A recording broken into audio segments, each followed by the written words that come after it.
আসসালামু আলাইকুম ওয়া রাহমাতুল্লাহি ওয়া বারাকাতুহু। অভাব দূর করার সহজ উপায়। সমাজের অনেকেরই অভাব হয়, কিন্তু চিন্তার কোনো কারণ নেই।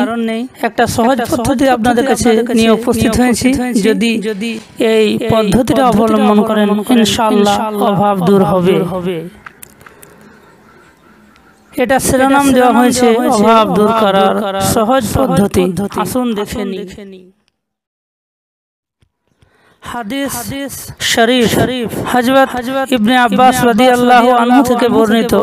তিনি বলেন, খাবার পূর্বে এবং খাবার পরে ওযু করা, অর্থাৎ হাত মুখকে ধোয়া অভাবকে দূর করে দেয় এবং ইহা হলো নবী আলাইহিস সালাম গণের সুন্নাত।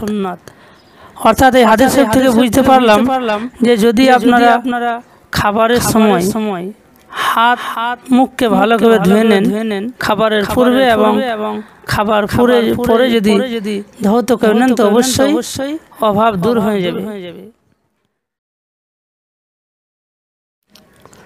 দলিল আল মুআজাম হাদিস নম্বর 7166, খণ্ড 5, পাতা 231, বাহারে শরিয়ত, খণ্ড 16, পাতা 367।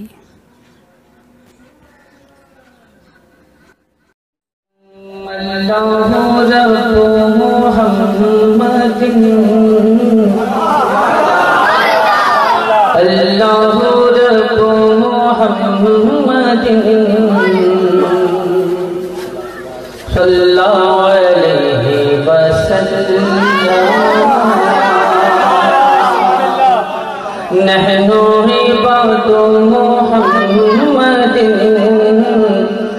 نحن عباد محمد صلى الله